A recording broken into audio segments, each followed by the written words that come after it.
Grandes maravilhas do mundo.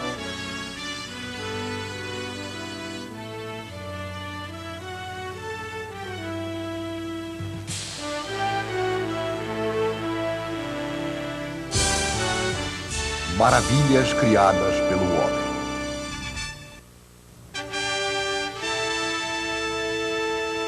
Coliseu de Roma.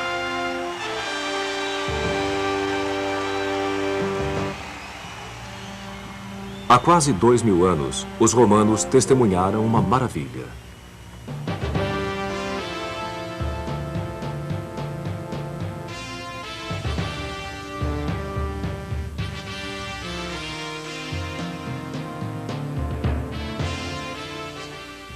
Aqui, onde o imperador Nero havia construído um palácio suntuoso com um lago artificial, um novo imperador, Vespasiano, quis deixar sua herança. Não com um grande palácio para seu próprio desfrute, nem com um templo para agradar aos deuses, mas com um imenso palácio para o público. Um anfiteatro para sediar os jogos, campeonatos e rituais que acabou se tornando a mais importante assembleia pública da capital.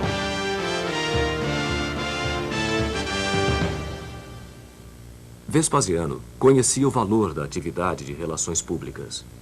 Quando ele assumiu o poder em 69 d.C., herdou uma cidade em ruínas. Um enorme incêndio havia destruído grande parte de Roma anos antes. O corrupto Nero, entre outros, havia irresponsavelmente esvaziado as reservas do tesouro, e o Senado romano estava espalhado em campos hostis depois de 2 anos de guerra civil. Vespasiano logo anunciou seu novo projeto. Ele iria drenar o lago artificial de Nero e construir um enorme anfiteatro público, o maior jamais realizado. Ele o batizou de Anfiteatro de Flávios, em homenagem a seu nome de família.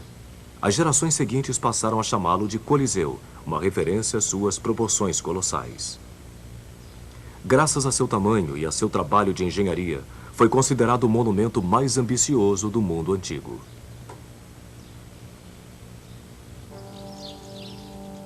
Enormes blocos de calcário foram carregados por escravos para construir a elipse de dimensões monumentais, 600 metros de circunferência, cobrindo 15 hectares e erguendo-se a uma altura de 16 andares. Primeiramente, foram erguidos os arcos e os pilares, e em seguida as paredes laterais foram sendo construídas, preenchendo os espaços vazios com uma rocha vulcânica muito leve chamada Pedra Pomes. Com lugar para 50.000 espectadores, o Coliseu equivale aproximadamente à metade do tamanho do Maracanã.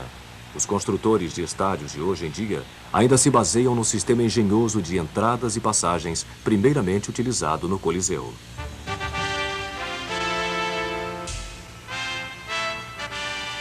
Os 80 arcos estão distribuídos no nível do chão, formando 76 entradas. Os espectadores recebiam bilhetes com o seu número de entrada e podiam achar seus lugares tão facilmente que todo o estádio podia ser acomodado em menos de 10 minutos. Uma vez dentro, o lugar de honra era um grande palanque em mármore, onde o imperador se acomodava com sua comitiva, incluindo jovens virgens. Um pouco acima, sentavam-se cidadãos livres. Mais acima ainda, sentavam-se visitantes estrangeiros e escravos. E, finalmente, em arquibancadas de madeira, ficavam as mulheres e os pobres. Mesmo durante os jogos públicos, classes sociais e status eram os princípios da organização. Mas por que uma obra tão impressionante destinada ao esporte? No início dos tempos romanos, jogos públicos chamados de circos eram realizados somente em dias sagrados para homenagear os deuses da cidade. Até a época de Jesus, torneios, caçadas a feras e corridas de carruagens eram uma obsessão para os romanos. Qualquer imperador que se prezasse levava a sério os conselhos do historiador Juvenal. Apenas 2 coisas fazem um romano se preocupar hoje em dia: panem et circenses, pão e o circo. A obra de Vespasiano levaria menos de 10 anos para ser concluída. E apesar de ele não ter vivido para ver seu trabalho terminado, o Coliseu permanece o símbolo eterno de toda uma civilização. Os romanos já provaram ser os melhores engenheiros que o mundo já viu. Inventores do arco, da cúpula, construtores de estradas, aquedutos, pontes e banheiros. Embora a estética romana tenha sido em grande parte emprestada dos gregos, sua tecnologia era profundamente original. Lá perto, no Panteão, uma gigantesca abóbada de concreto parece flutuar suavemente no espaço. Uma estrutura de concreto armado tão grande, vazada por um único raio de luz, não seria construída novamente até o século XX.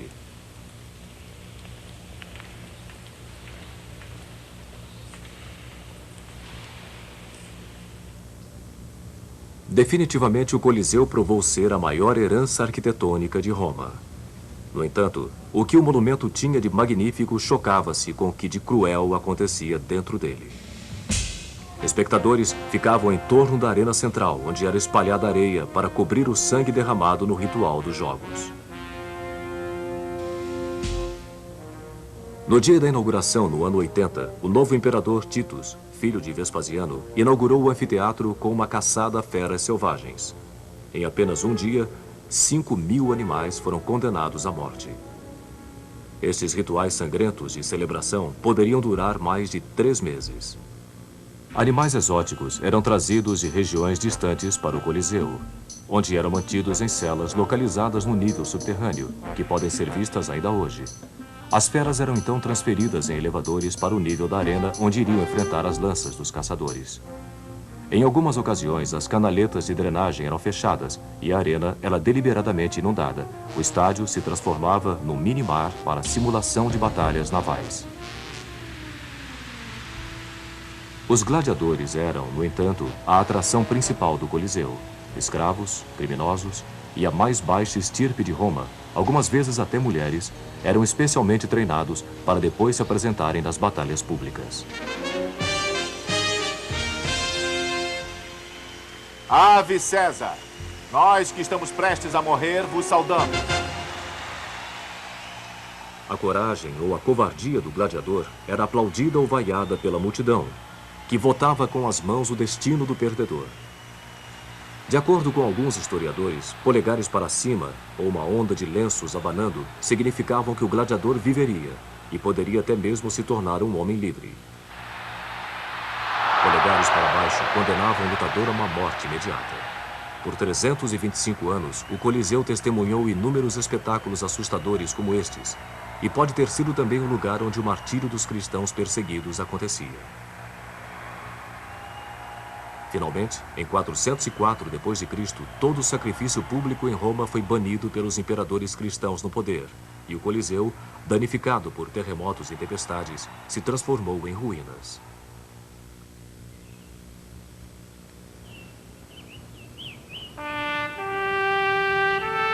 Através dos séculos, o Coliseu se transformou em uma pedreira de mármore, saqueada pelos vários Césares de cada nova era.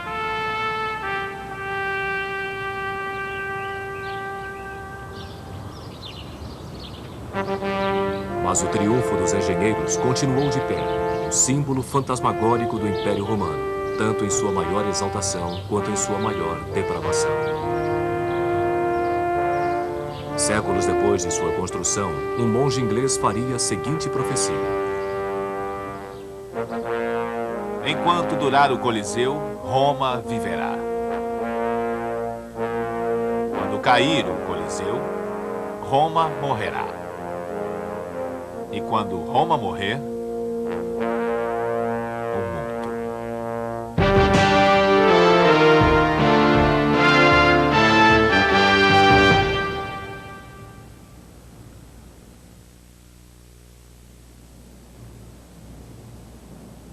Machu Picchu.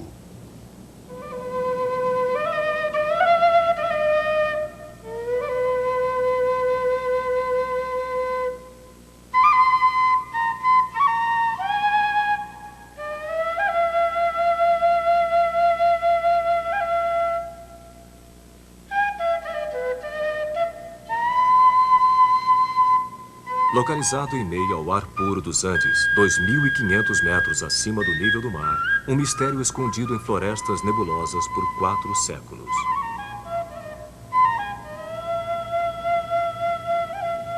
Crônicas do século XVI contam que estas montanhas impenetráveis esconderam a última cidade dos Incas, Vilcabamba, onde Manco Inca, o líder das crianças do sol, desesperadamente procurou refugiar-se dos espanhóis, que haviam dizimado seu império em sua ânsia por ouro.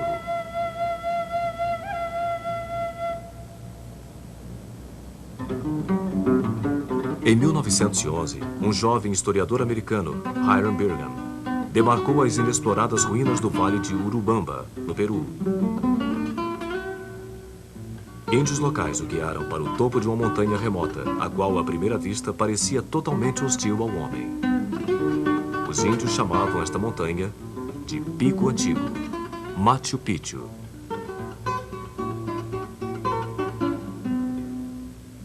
Bingham descreveu a viagem. De 4, nós nos precipitamos por uma grama escorregadia.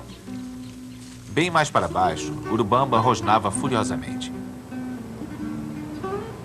Nós contornamos a colina e, de repente, avistamos diversos níveis de terraços incas.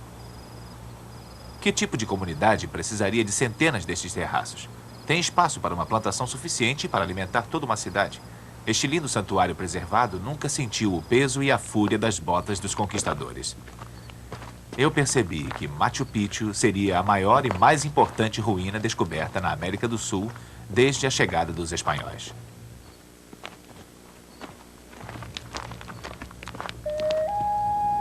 O que Bingham havia visto era extraordinário, mesmo que escondido pelo crescimento da selva.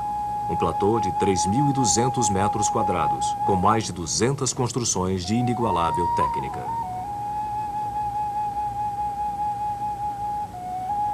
Aos poucos eu fui percebendo que esta parede com templos semicirculares ao seu redor sobre a caverna era tão bonita quanto o mais bonito dos trabalhos em pedra do mundo.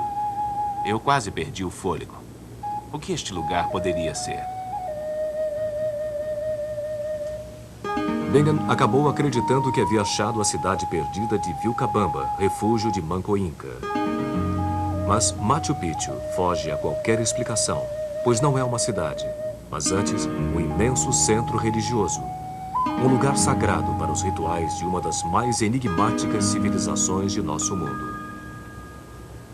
Os Incas construíram um império que, em seu apogeu no século XVI, atingia 4.000 quilômetros, o mais poderoso da América do Sul. A capital inca, Cusco, superpovoada, com 100.000 pessoas, tinha uma riqueza lendária. Este pátio em Coricancha, o Templo do Sol em Cusco, era ornamentado com 700 sólidas lâminas de ouro, cada uma pesando mais de 2 quilos. Como a maioria dos tesouros incas, este foi também saqueado pelos conquistadores espanhóis. Os incas eram engenhosos organizadores sociais. Apesar de não terem linguagem escrita, eles desenvolveram uma sofisticada economia, talharam plataformas nos despenhadeiros, irrigaram os terraços através de canais.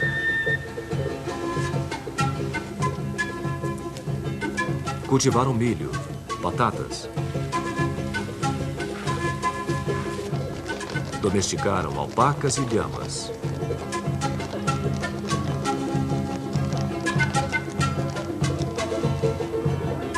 Hoje em dia, muitos dos índios peruanos ainda conduzem suas vidas segundo a cultura de seus ancestrais incas.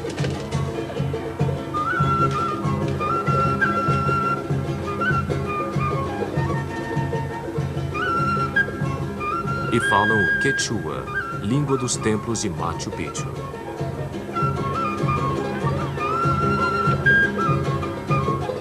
A mais duradoura das realizações incas é também a mais desconcertante. Os monumentos feitos em pedra. Enormes blocos de granito tão precisamente superpostos que sequer uma lâmina pode penetrar entre eles.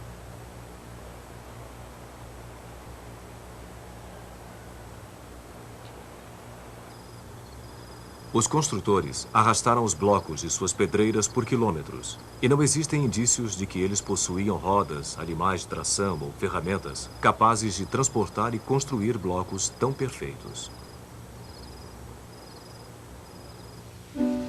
Trabalhadores árduos, tal como seus descendentes, construtores incas transportaram penosamente cada bloco em um ritmo agonizante, arrastando-os pelo solo com cordas e fibras. Algumas vezes as pedras eram tão pesadas que tinham de ser abandonadas no caminho.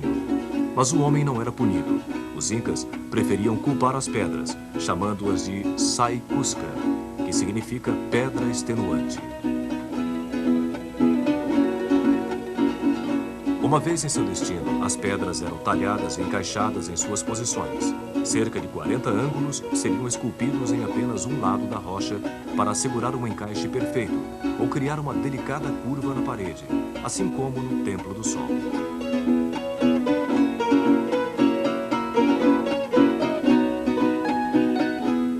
A forma trapezoidal da maioria das construções foi uma inovação inca com o objetivo de dar a estabilidade necessária durante os frequentes tremores de terra que abalavam os Andes.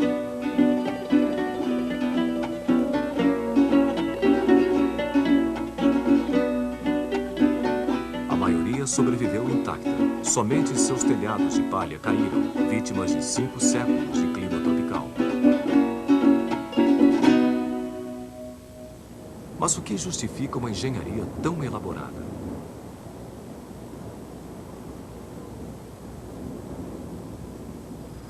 Machu Picchu parece ter sido uma espécie de quartel sagrado para a religião Inca.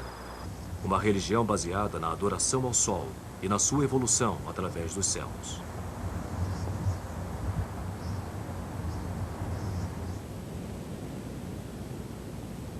O Intihuatana, ou o lugar de pouso do sol, era um patamar de pedra que permitia aos incas prever os solstícios e equinócios do sol, tão críticos para a plantação e a colheita do milho.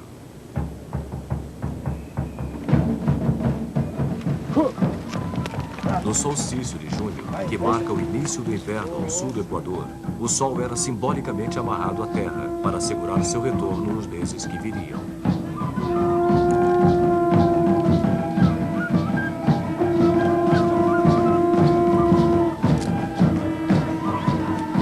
O festival chamado Inti Raymi durava 9 dias e ainda pode ser visto na antiga fortaleza inca chamada Sacsayhuamán.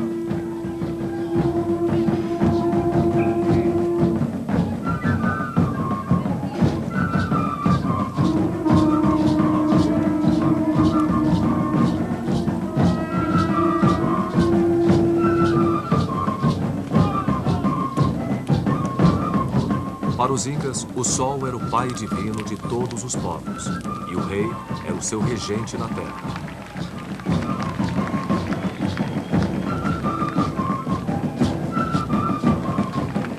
O ouro simbolizava as lágrimas do sol, e o milho era sua obra-prima dourada.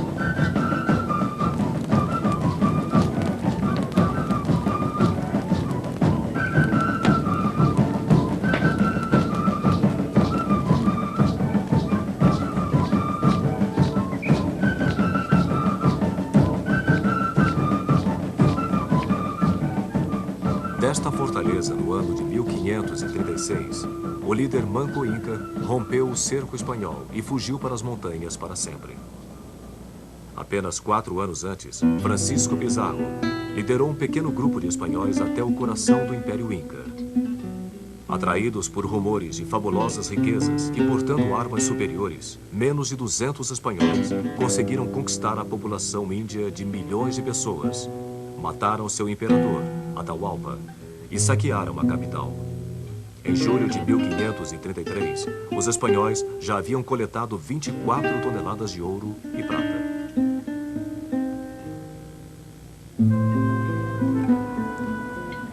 Quando Manco Inca perdeu sua última batalha, ele abandonou Cusco, que logo se transformou numa colônia que foi construída sobre as fundações indestrutíveis da antiga cidade Inca. E o último refúgio de Manco Inca, chamado de Vilcabamba, poderia ter sido em Machu Picchu? Algumas evidências apontam para outro lugar, recentemente localizado, bem mais afastado para o noroeste. Machu Picchu foi provavelmente abandonado muito antes e já teria sido vítima da mata invasora. Tal como a civilização que o criou, Machu Picchu continua um mistério, engolido pela terra de onde surgiu.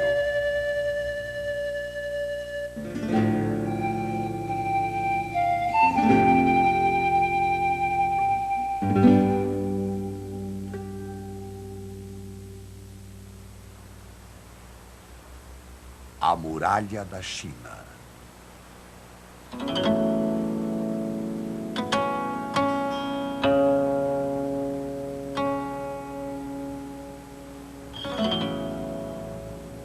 Do outro lado do mundo, um novo imperador projetou uma linha de pedra cortando a face da terra, que seria construída pelas mãos do homem em um enorme pedaço de terra.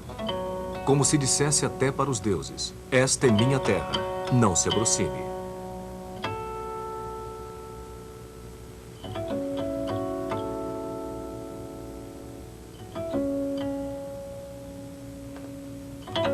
A dinastia Ming da China livrou-se finalmente do jugo dos mongóis, forçando os descendentes de Gengis Khan a se retirarem para as estepes do norte.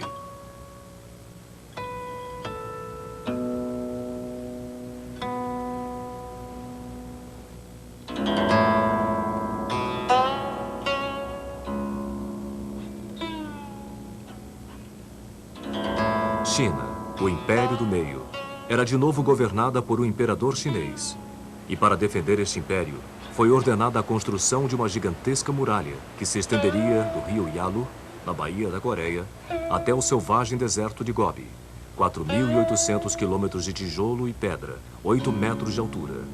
A mais longa construção jamais realizada pelo homem e talvez a única estrutura visível do espaço.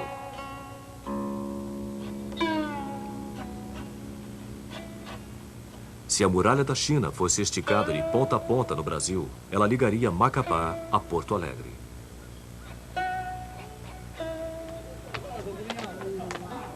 A Grande Muralha da China, que vemos hoje, é a mesma que foi construída durante a dinastia Ming, que começou antes mesmo do nascimento de Cristóvão Colombo no século XV. A ideia, no entanto, de construir uma parede em volta do Império do Meio data de 2.000 anos antes, do século VIII a.C.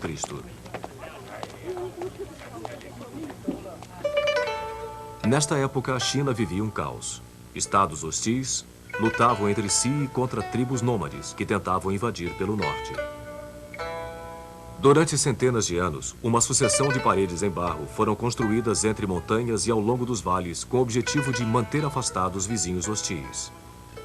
Todo este esforço, no entanto, era em vão. Mas no ano 221 a.C., um homem unificou a China e se proclamou o primeiro imperador, Qin Shi Huangdi. Em seu breve reinado de 12 anos, Qin Shi Huangdi ligou os milhares de quilômetros de antigas paredes em uma massiva muralha para a defesa militar contra os bárbaros. Um cinturão em torno de uma nação. Esta grande muralha simbolizaria a China para sempre. Ferozmente protetora, hostil a estrangeiros, prodigiosa por seu trabalho. Um povo unificado.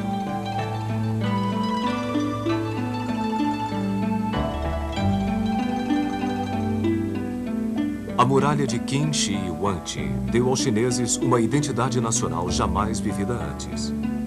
E isto significava segurança.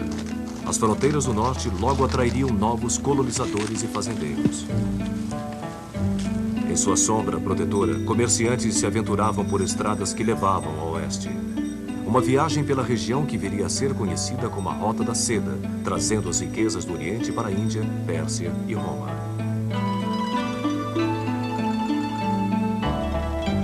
O imperador chinês escreveu: agora nosso povo está pacificado e não deve mais temer a guerra. Os homens trabalham na terra, enquanto as mulheres estão engajadas em suas tarefas. Mas esta era a sua versão. A muralha pode ter sido uma grande realização militar, mas foi também o resultado de um trabalho brutal por parte do povo chinês. 800 mil soldados, trabalhadores cativos e prisioneiros foram forçados a trabalhar para erguer a muralha. Criminosos enfrentavam uma punição a mais. Suas cabeças eram raspadas, suas faces escurecidas e colares de ferro eram colocados em seus pescoços. Nesta situação, eram enviados a províncias distantes para buscar matéria-prima. Um cronista escreveu: valas ao lado de estradas eram preenchidas com corpos de homens que foram forçados a ir para a construção da grande muralha.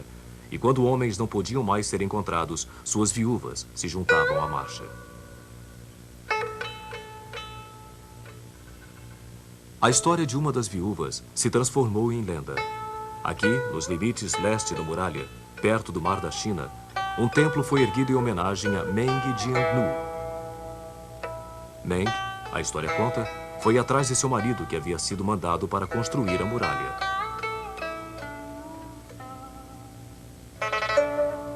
Quando ela soube que ele havia sido enterrado entre as barricadas, suas lágrimas fizeram a parede desmoronar.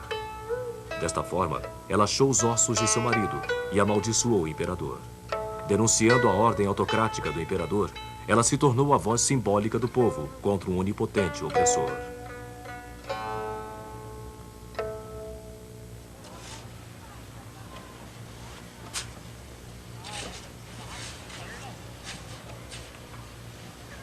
Muito pouco da muralha de Qin Shi Huangdi ainda existe hoje em dia. Esta fortificação de pedra é resultado de 200 anos contínuos de recuperação e obras durante a dinastia Ming. Este trabalho, por sua vez, está sendo restaurado em turnos ainda hoje.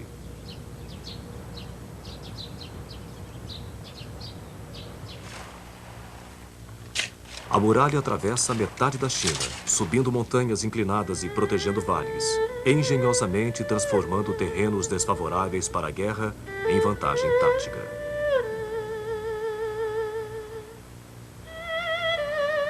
Em Shanhai Guan, uma fortaleza circular de 4 quilômetros quadrados olha o horizonte como se fosse a cabeça de um dragão deslizando em direção do mar. Um fosso de 8 metros de profundidade protege este portão chamado de o primeiro passo para o paraíso.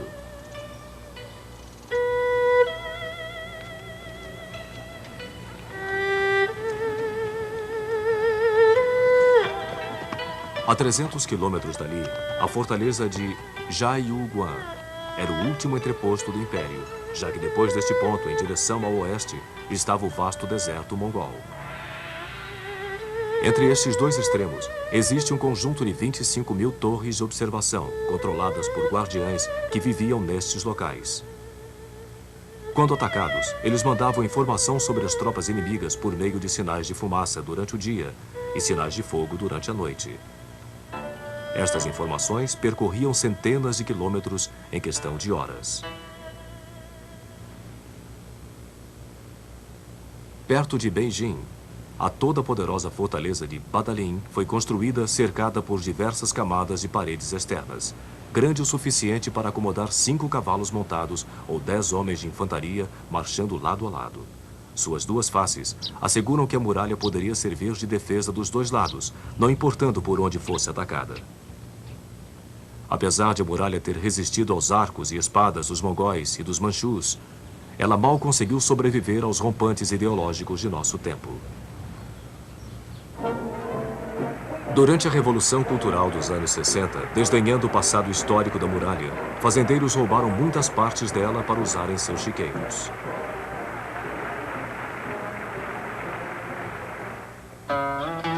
Mas hoje em dia a muralha foi restaurada, não apenas física, mas também figurativamente, de acordo com o papel que ela teve na história nacional da China. Ela novamente existe como uma linha definida, uma marca no terreno, testamento da idade de um povo e de seus ancestrais que a construíram.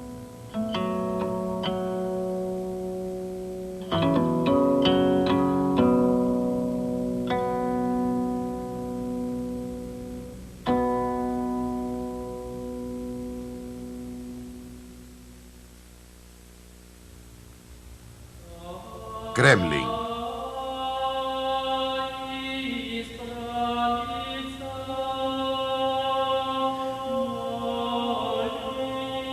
Milhares de quilômetros para o noroeste, uma outra parede foi construída para a defesa contra os invasores mongóis.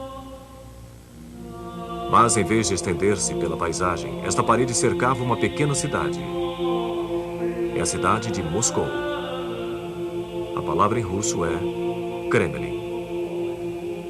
Por 8 séculos, as paredes do Kremlin protegeram as partes cruciais da civilização russa. Dentro de seus 28 hectares estão localizados igrejas, catedrais e os palácios dos czares.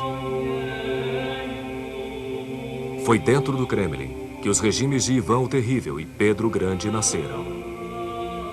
Que a Igreja Russa Ortodoxa dominou as almas da nação.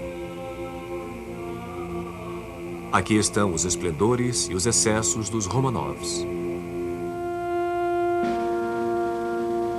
Aqui foi a capital da República Revolucionária de Lenin.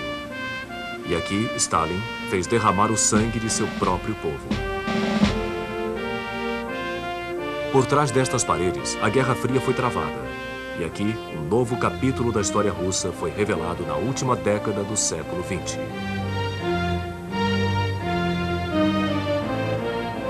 Todo o enredo da história do povo russo está incorporado pelas torres e cúpulas deste complexo. É um monumento aos seus maiores esforços e aos seus grandes fracassos. O escritor russo Mayakovsky foi ainda mais além. A Terra, tal como conhecemos, começa no Kremlin. O Kremlin teve, de alguma maneira, um começo mais modesto. Inicialmente, havia apenas uma fortaleza triangular em madeira que protegia os palácios do Principado de Moscou. Através dos séculos, o Kremlin foi se expandindo e passou a incluir igrejas, mosteiros, oficinas, casas. Mas foi Ivan III, conhecido como Ivan o Grande, quem no século XV visualizou que Moscou seria uma grande capital imperial, rivalizando com Roma e Constantinopla em autoridade religiosa. Ele adotou a águia dupla como seu emblema e ganhou o título de regente de toda a Rússia, um cargo que seus sucessores viriam a chamar de czar, modelando a si mesmos como os Césares romanos. Ivan expandiu o Kremlin, trazendo renomados arquitetos da renascentista Itália para transformar o complexo medieval.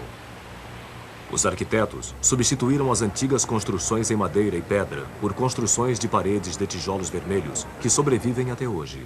Quase 2,5 km de comprimento e 7 metros de altura.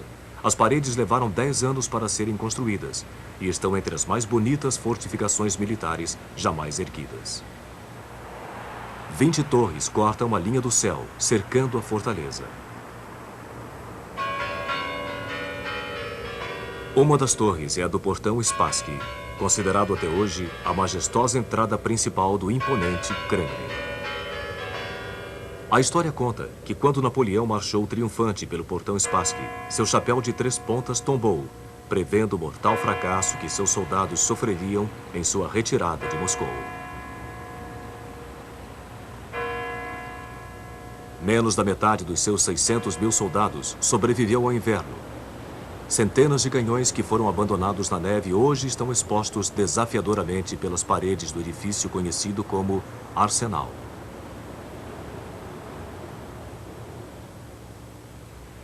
Mas se a espinha dorsal do Kremlin são suas paredes e torres, sua alma é representada pela Praça da Catedral.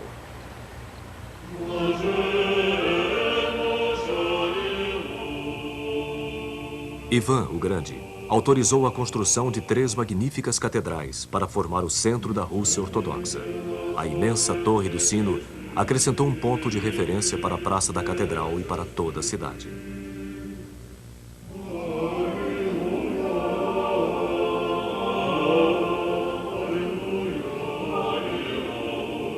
A Catedral de Ascensão, nomeada por Fioravante de Bolonha, tem uma forma simples, mas monumental, entre 5 cúpulas de ouro. Neste lugar, os czares de Moscou foram coroados. Em seu interior, alguns dos ícones mais sagrados da Rússia ficam expostos. O Redentor dos Olhos Furiosos, carregado como um troféu para as batalhas. A mítica Madonna de Vladimir, conhecida pelos moscovitas como a Dama da Ternura. A próxima construção é a Catedral da Anunciação, que já foi a capela privada dos czares. 9 cúpulas de ouro e um magnífico altar testemunharam os casamentos, batismos e agonias privadas da dinastia imperial. Ivan IV, conhecido como Ivan o Terrível, mostrado aqui no famoso filme de Eisenstein, foi barrado dos cultos por ofensas contra a igreja. Sua arbitrária carnificina dos suspeitos de traição e seus acessos de raiva espalharam terror pela corte. Ele está enterrado no prédio ao lado, junto aos outros czares, na Catedral do Arcanjo.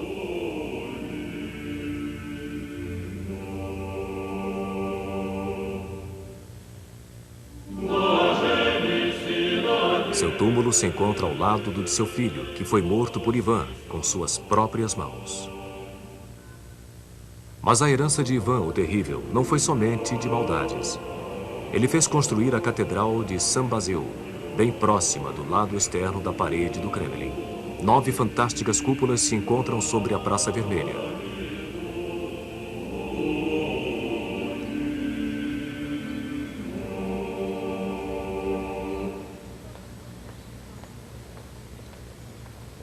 Foi por um capricho de Ivan que a catedral foi construída no meio do barulhento mercado público de Moscou e não no solene complexo. O Kremlin testemunhou os excessos dos czares em meio à riqueza de seus palácios.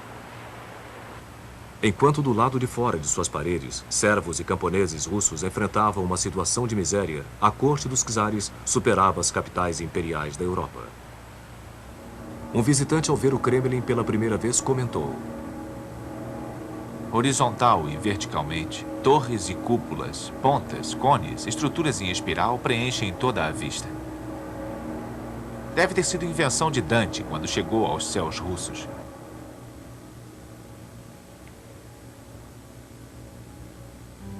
O Palácio das Faces, o mais antigo monumento do Kremlin, continha salas de recepção dos czares, onde mulheres, banidas de suas funções oficiais, observavam as intrigas da corte de uma janela em arco. No Palácio Terem, onde se localizavam os apartamentos reais, os tetos e as valetas eram pintados e dourados.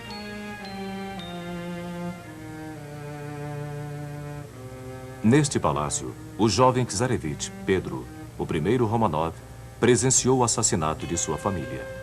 Com apenas 10 anos de idade, ele foi forçado a dividir o trono com seu meio-irmão, literalmente um duplo trono, enquanto sua meia-irmã, Sofia, discretamente passava instruções para o jovem czar. Foi Pedro quem, em 1712, colocou um fim das intrigas sangrentas do Kremlin, transferindo a capital para a nova cidade do norte, São Petersburgo. Mas o Kremlin permaneceu uma casa longe de casa para os Romanov. Durante os 2 séculos seguintes, os antigos palácios foram reunidos no Grande Palácio do Kremlin, que se tornou a peça magistral da corte imperial.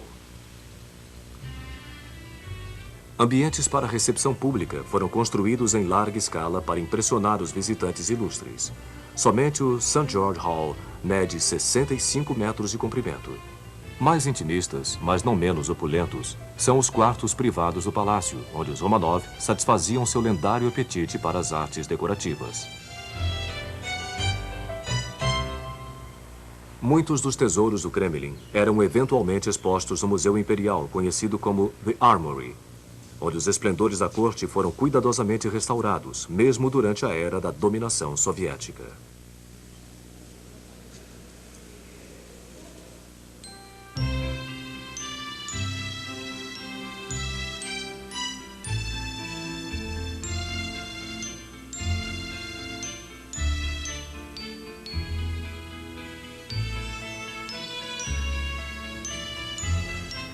Mas a extravagância da vida no Kremlin não poderia sobreviver à profunda insatisfação das classes menos privilegiadas. Depois da Revolução de 1917, Vladimir Ilyich Lenin fundou a nova República Socialista. Na primavera seguinte, ele transferiu a capital para Moscou. O Kremlin passou a ser mais uma vez o centro do poder russo.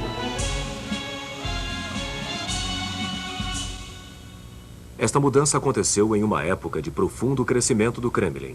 Prédios do novo parlamento soviético e casas do Congresso foram levantados no severo estilo realista, contrastando com seus imponentes e ornamentados vizinhos. Aqui também ficavam os alojamentos espartanos de Lenin, que preferia comer em pratos lascados do que em pratos de porcelana imperial. Em mãos soviéticas, o Kremlin foi transformado em um diferente tipo de monumento, não para atender às riquezas da corte, mas para servir ao poder do Estado comunista. A estrela vermelha substituiu a dupla águia dos czares. Bustos de Lenin substituíram os ícones dos santos.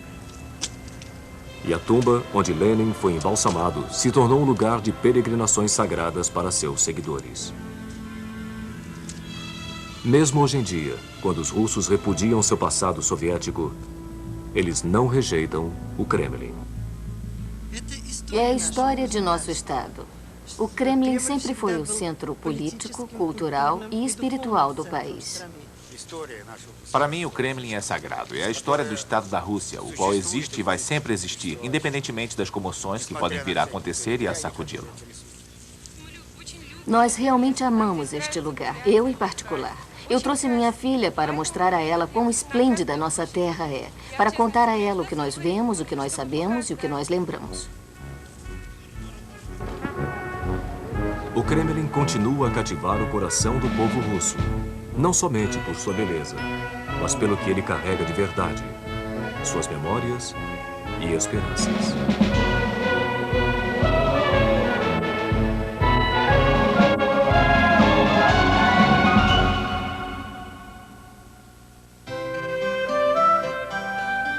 Versalhes.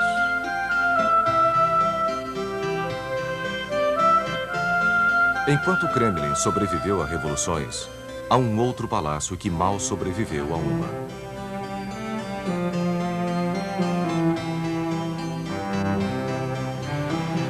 Um palácio tão majestoso, tão pomposo, tão excessivamente aristocrático, que deixou uma dupla herança: a capital da arte europeia e o símbolo da arrogância real.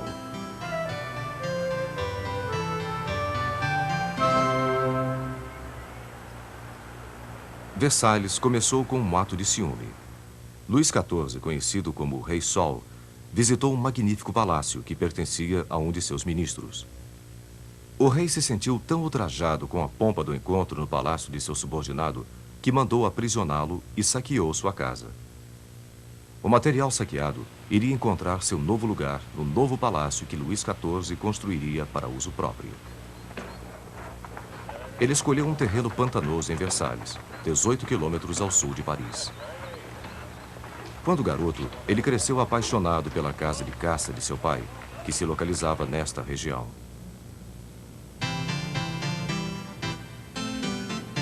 Foram contratados para transformar 250 acres de pântano nos mais bonitos palácios e jardins do mundo. Paisagens foram criadas onde nada existia. Rios foram redirecionados para suprir 400 fontes com milhares de litros d'água.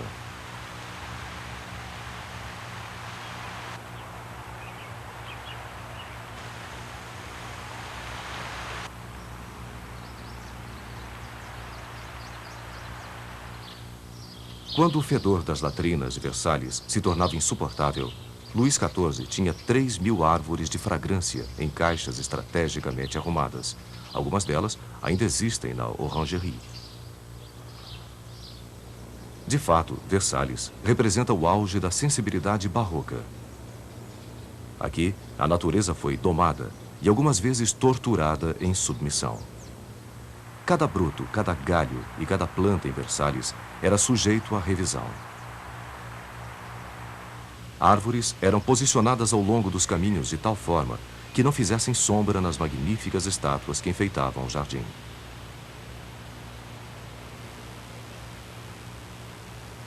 Cerca de 150.000 vasos de flores eram trocados aproximadamente 15 vezes ao ano, para que Versalhes estivesse sempre florido.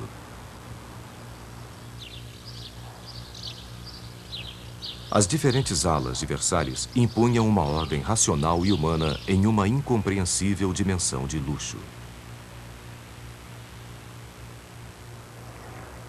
Luís XIV queria um palácio de onde pudesse manter um olho nas intrigas da corte.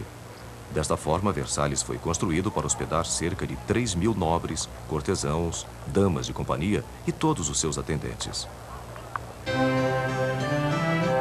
700 quartos foram decorados com mármore, brocado, veludo e ouro.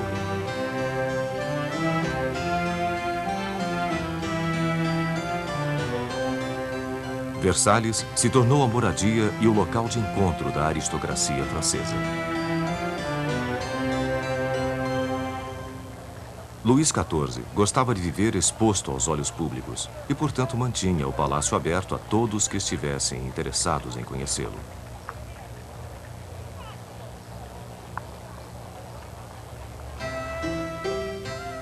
Exatamente no centro arquitetônico deste palácio dourado estava o quarto de Luís XIV.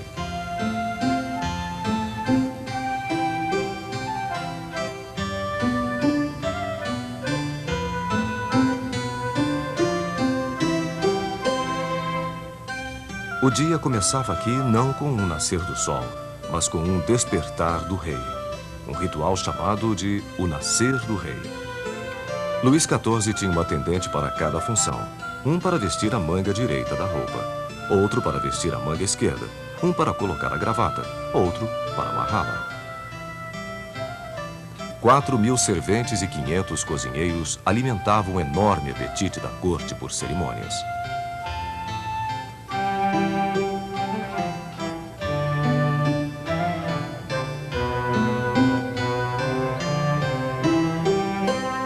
Os dias na corte eram vividos em uma intrincada rede de recepções, encontros, refeições, performances teatrais, peças, apostas, despachos e bailes elegantes.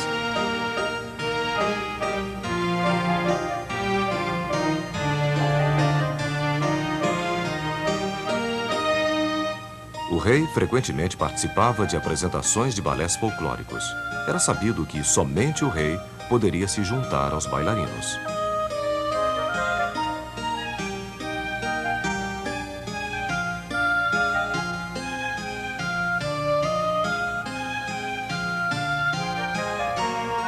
A Sala dos Espelhos era uma das dezenas de salas de recepção. Os 400 espelhos eram posicionados para iluminar a sala durante o pôr do sol.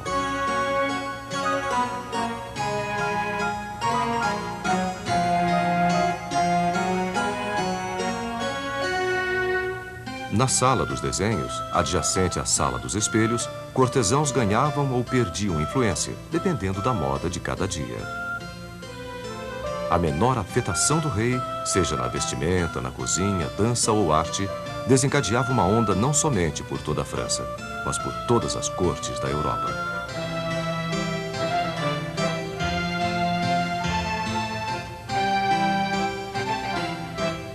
E o mesmo poder tinha Felizarda Dama, que mais recentemente tivesse conquistado a atenção do rei. A Marquesa de Montespan manteve esta influência por um certo tempo. Como Luís XIV queria passar algum tempo com ela longe dos olhos da corte, ele mandou construir um palácio menor nos arredores de Versalhes, Le Grand Trianon.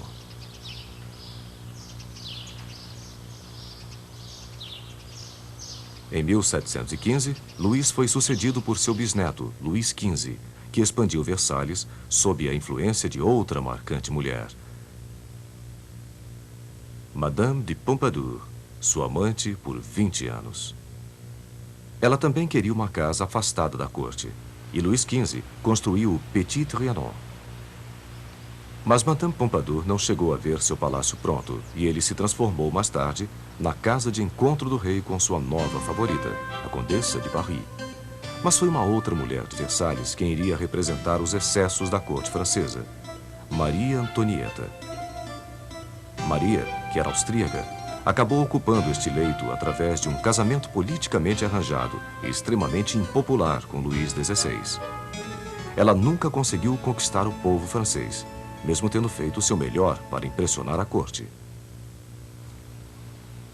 Maria tinha uma queda pelo estilo de vida rústico, pelo menos a sua versão real. Para satisfazer seu gosto pelo campo, uma vila charmosa foi artificialmente construída com seu próprio pequeno moinho e com antigas cabanas que tinham suas paredes cuidadosamente rachadas e tudo mais que fosse necessário para caracterizar a vila.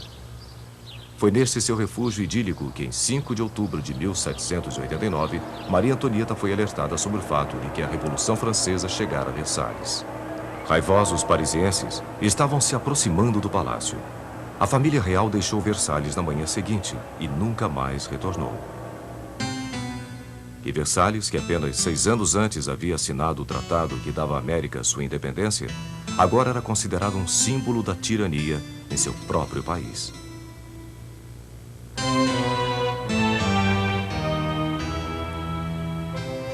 Oitenta anos depois, o autor americano Mark Twain visitou Versalhes. Mesmo o mais democrático dos turistas ficou maravilhado com o que viu. Eu costumava criticar Luís XIV por haver gasto centenas de milhões de dólares quando o pão era tão escasso. Mas eu o perdoo agora. É maravilhosamente bonito. Você fica engasgado, admira e tenta entender que é real, que está na Terra, que não é o jardim do paraíso. E você quase acredita que é parte de um sonho exótico.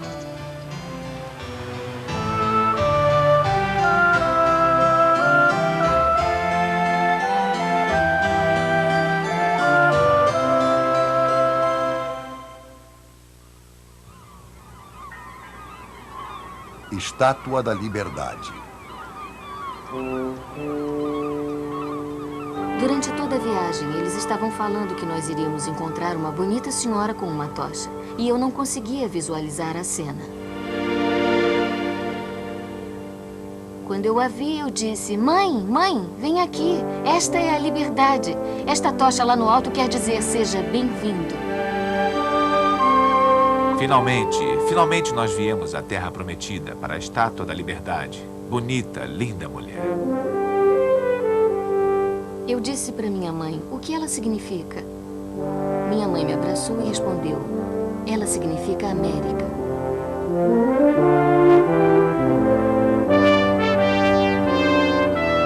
Ela ergue-se das águas da enseada de Nova York. Um colosso moderno de metal, o maior jamais inventado. Até os dias atuais, o mais duradouro símbolo da esperança americana para o país.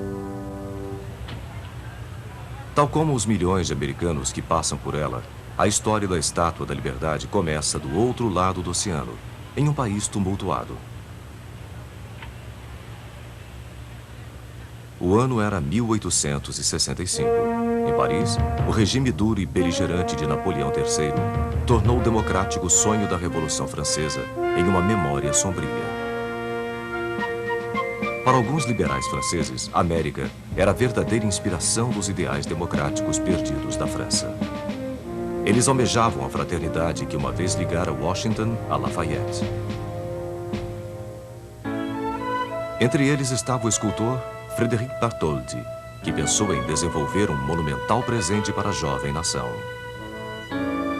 Eu tentarei glorificar a República e a liberdade lá, na esperança de um dia achá-las aqui de novo. Ele queria que seu presente fosse a primeira coisa que os visitantes vissem quando entrassem no Novo Mundo. Então escolheu Bedloe's Island como lugar indicado. Se os americanos pagassem por um pedestal, ele prometeu a si próprio que a França pagaria por uma estátua colossal. Bartholdi pensava sempre grande. Seus trabalhos mais recentes eram bombásticos e patrióticos, mas eles eram pequenos comparado a este próximo trabalho que iria levar 15 anos para ser feito. Ele nomeou Liberdade Iluminando o Mundo. Moldar a estátua foi a maior realização de Bartholdi. Na França, ele começou a testar modelos em cerâmica e bronze em tamanhos cada vez maiores. Tochas de madeira foram feitas como modelo e, em seguida, gesso era colocado por cima. Em sua oficina em Paris, metalúrgicos cuidadosamente cortaram enormes placas de bronze norueguês em pedaços tão finos quanto uma moeda para se adaptarem aos moldes. Cada detalhe da estátua, desde seu penteado até as pregas do vestido, foi meticulosamente trabalhado. A cor original das peças, um marrom escuro, foi gradualmente se transformando em um cinza claro por causa da maresia do Atlântico. A enorme estátua teria também de resistir a ventos de mais de 200 km por hora sem tombar no mar.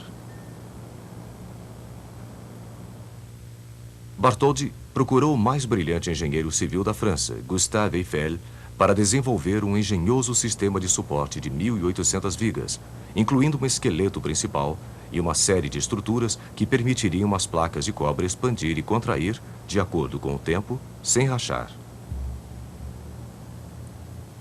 O andaime desenvolvido por Eiffel era o mais alto jamais criado até então, elevando a gigantesca senhora por sobre os tetos de Paris para que todos pudessem ver. Mas enquanto Paris estava exultante, a América vacilava. As contribuições eram pequenas. Tinham arrecadado bem menos do que os 250 mil dólares necessários para a construção do pedestal. Bartholdi levou a tocha para exposições beneficentes em que visitantes eram convidados a conhecer e subir no pedestal. Finalmente, o editor Joseph Pulitzer conclamou os cidadãos de Nova York a apoiarem o pedestal. O pedestal sozinho já era uma obra-prima da engenharia e foi desenvolvido por Richard Morris Hunt para harmonizar com a estátua e não competir com ela, e principalmente para suportar um peso de 225 toneladas de ferro e cobre.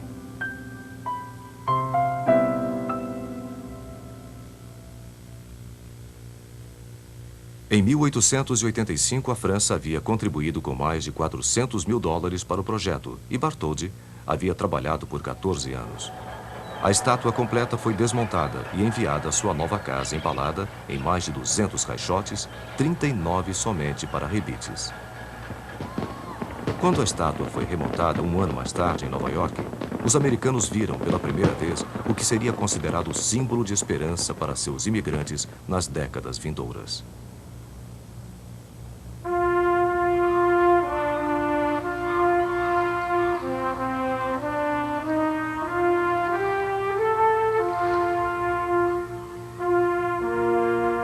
A estátua terminada era da altura de 15 andares, com um dedo sozinho medindo 3 metros.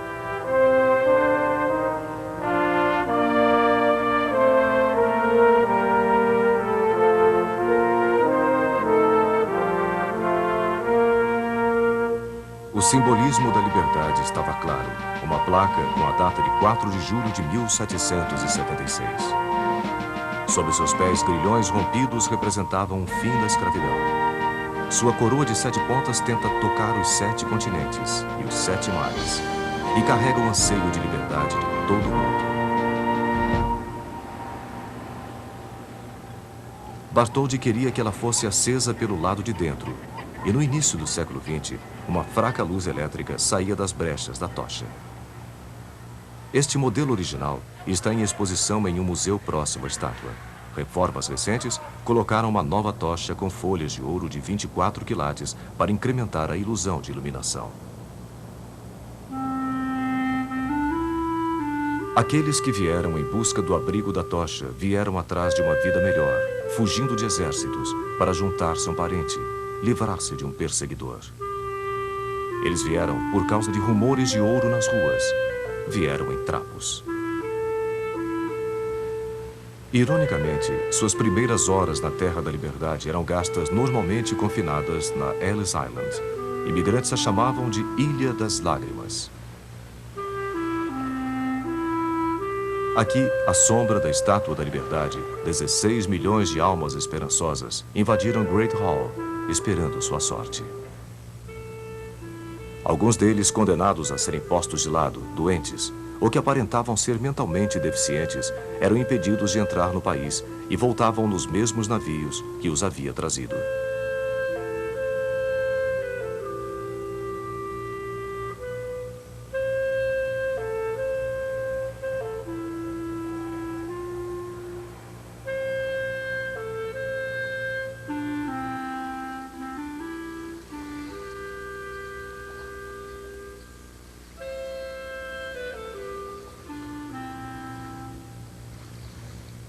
À medida que barcas os levavam para a metrópole de Nova York, eles deixavam para trás a estátua colossal e sua tocha. A poetisa Emma Lazarus, filha de imigrantes russos-judeus, deu à estátua uma definição que Bartholdi não havia pensado. Suas palavras estão embasadas de sentimento de liberdade. Que venham a mim os seus cansados, os seus pobres, a sua massa oprimida que deseja respirar livremente, aqueles barrados no teu cais. Que me venham estes, os sem teto à mercê das intempéries. Ergo minha luz ao lado do portal dourado.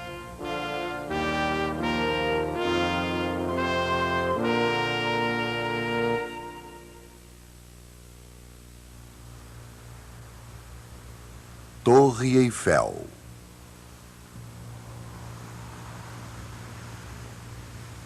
Enquanto os americanos saudavam sua mais nova maravilha importada em Paris, os franceses estavam construindo uma outra que guardariam para eles. O mesmo engenheiro que havia construído a estrutura para a Estátua da Liberdade recebeu a missão de sua vida. Gustave Eiffel, construtor de pontes e engenheiro estrutural, foi incumbido de construir um monumento para o centenário da Revolução Francesa. Eiffel conhecia tanto história quanto metalurgia. Ferro fundido o permitiria construir uma monumental estrutura com um impacto tão grandioso quanto o da Revolução. Ele planejou uma torre com uma altura estonteante, quase 350 metros de ferro trabalhado, e que permaneceria como a mais alta estrutura do mundo por 40 anos.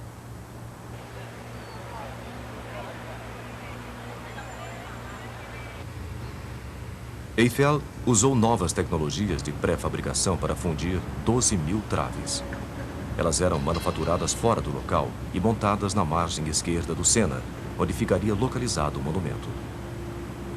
2,5 milhões de rebites sustentavam o trabalho em ferro, o que permitia que o vento passasse pela estrutura livremente. Mais perigoso era o enorme número de críticas que praticamente levaram o projeto a ser interrompido. Um proeminente grupo de artistas e intelectuais, incluindo o escritor Guy de Maupassant e o compositor Charles Gounod, assinou uma carta decretando a monstruosidade que se ergueria sobre sua amada Paris.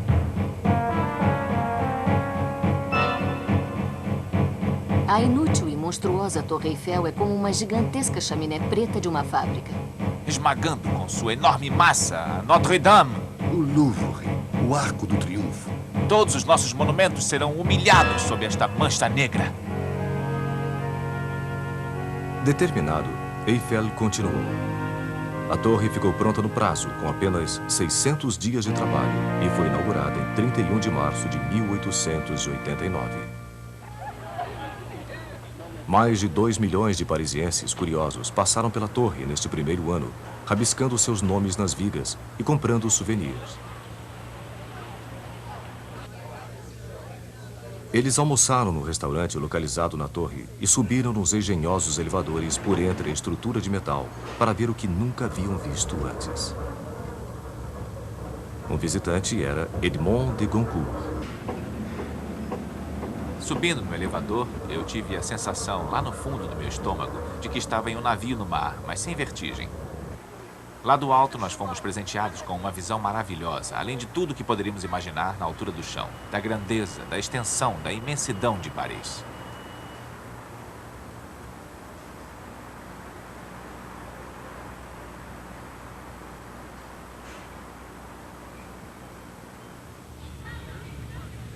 A torre mudou a maneira como os parisienses viam o mundo à sua volta.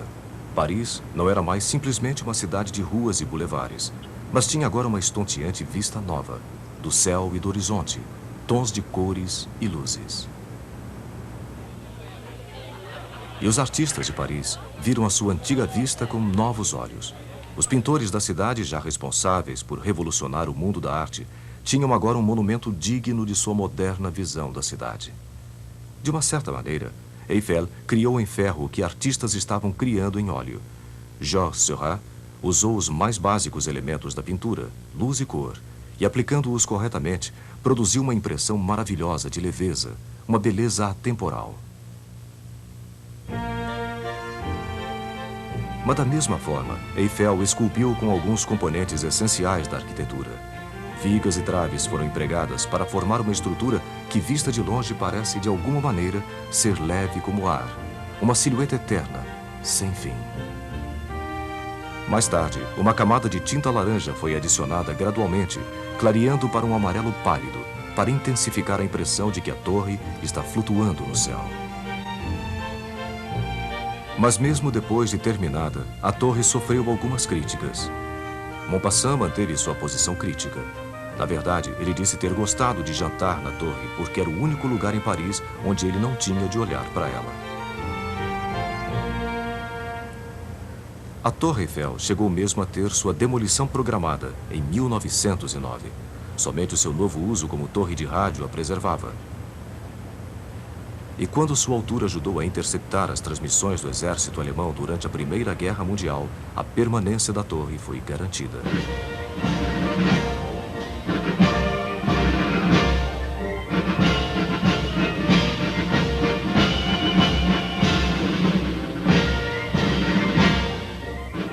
Ironicamente, o que uma vez havia sido um símbolo da revolução, do progresso e da produção em massa, hoje parece ser um tanto quanto antiquado. Um pouco da elegância do velho mundo numa metrópole frenética.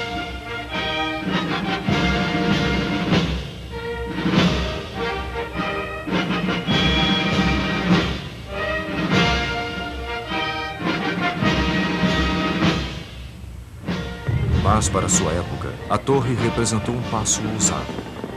Ela representou as boas-vindas à era moderna. Misturou beleza com tecnologia, garantindo que os dois poderiam coexistir. Esta lição, por si só, já faz da Tour Eiffel a Torre Eiffel, a mais otimista das maravilhas jamais construídas.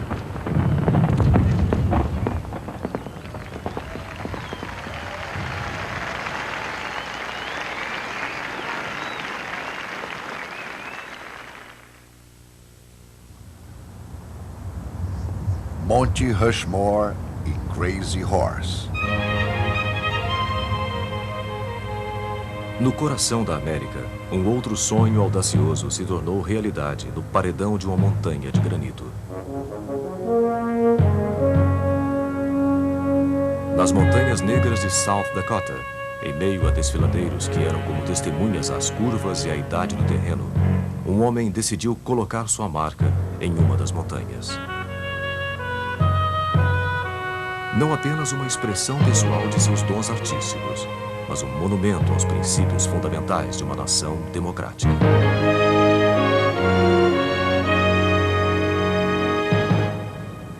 Mount Rushmore começou com um sonho provinciano de um historiador pouco conhecido chamado Duane Robertson.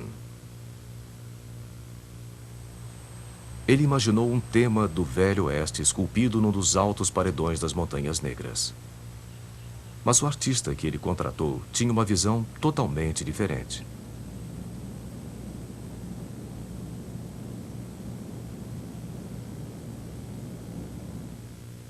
Gutzon Borglum era o filho americano de imigrantes dinamarqueses, um dedicado pintor e escultor que havia estudado com Auguste Rodin e que já havia feito várias esculturas de figuras históricas, tais como Abraham Lincoln e Robert Lee. Neste quadro monumental, Borglum imaginou mais do que um tributo ao Velho Oeste. Em vez disso, ele queria capturar as qualidades permanentes de toda uma democracia. Eu quero alguma coisa na América. Alguns metros de rocha que sejam testemunhas de todas as grandes realizações que conquistamos enquanto nação.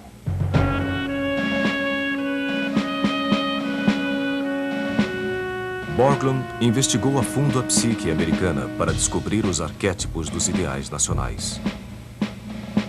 George Washington, que para Borglum era a incorporação da liderança democrática, o herói da Revolução e o homem que deu dignidade à causa da liberdade americana.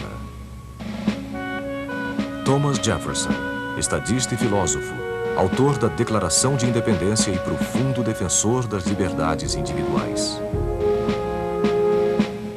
Abraham Lincoln, que simbolizou a força da União Americana e o direito de todos os cidadãos à liberdade.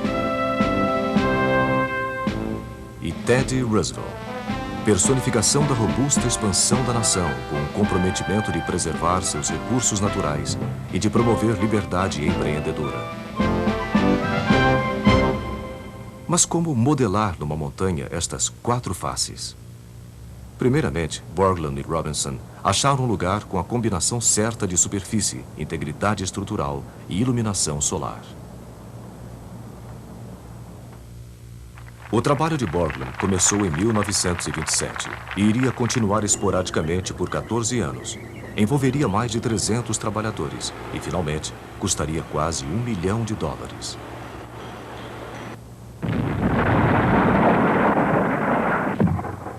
Mais de 450 mil toneladas de granito foram explodidas para criar os rostos que mediriam 20 metros de altura.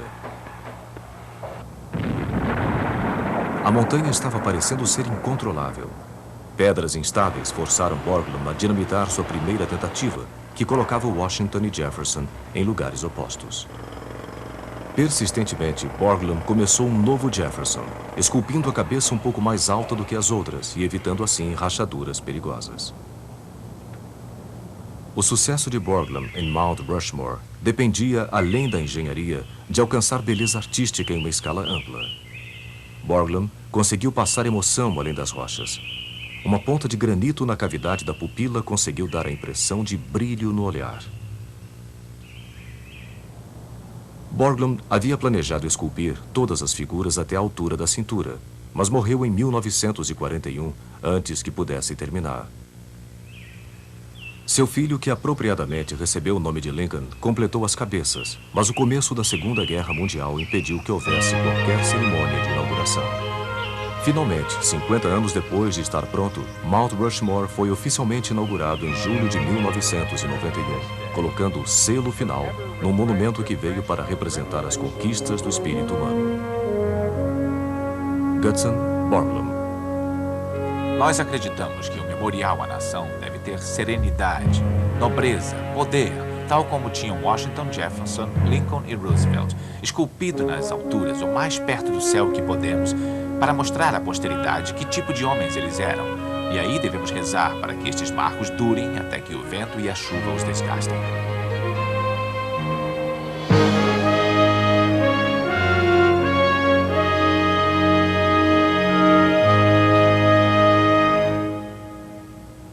A obra de Borglum parece ser a última grande visão de uma era antiga, um tempo em que não apenas se acreditavam em heróis, mas estes tinham rostos identificáveis. Uma era em que artistas ainda tinham a experiência humana como sua inspiração e ousavam fazer afirmações em escala sobre-humana.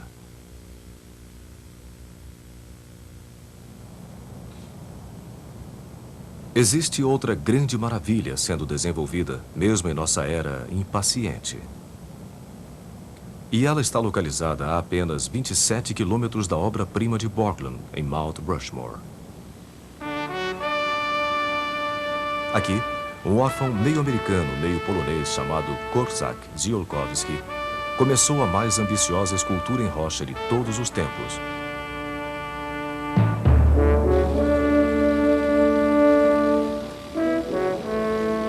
Um monumento da altura de 60 andares, em homenagem ao grande guerreiro Sioux, Crazy Horse.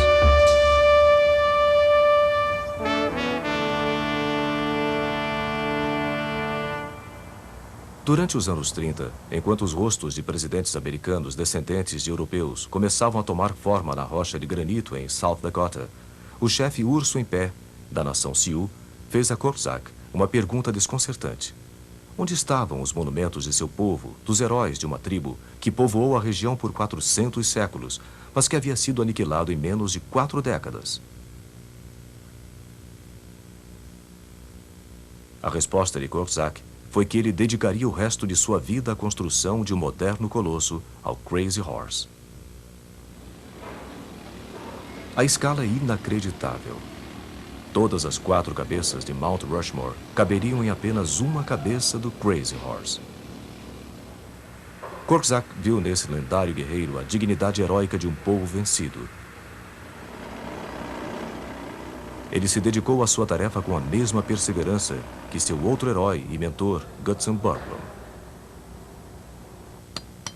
Excêntrico e visionário, Korczak investiu milhares de dólares de seu próprio bolso nos direitos sobre a montanha. E em 1947, com menos de $200 de capital próprio, ele começou sua tarefa hercúlea. Eu sou um contador de história na pedra. Mas isto é tudo o que eu sou. Eu quero dizer ao mundo que existiu aqui, em uma determinada época, um povo que era admirável. Eu não pretendia fazer isto tão grande. Eu pretendia fazer algo em torno de 35 metros de altura. Puxa, uma figura com 35 metros parecia nada. E aí eu resolvi, vou esculpir toda a montanha. Depois de 4 décadas, 8 milhões de toneladas já haviam sido tiradas da montanha.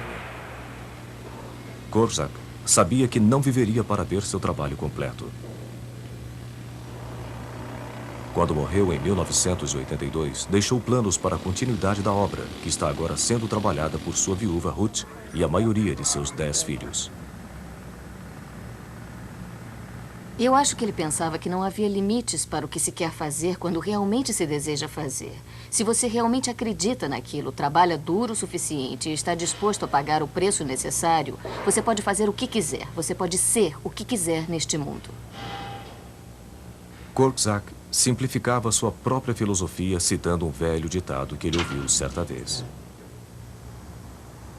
Quando as lendas morrem, os sonhos acabam. Quando os sonhos acabam, não existe mais grandeza. Crazy Horse espera pelo próximo sonhador. Em suas sombras, um ouvinte pode ouvir a história de todas as criações humanas, tão atemporais quanto o vento das montanhas. Um sussurro de antigos heróis. A inspiração de antigos realizadores. É um chamado a grandes visões e grandes realizações. Um apelo para deixar uma marca, para criar uma nova maravilha.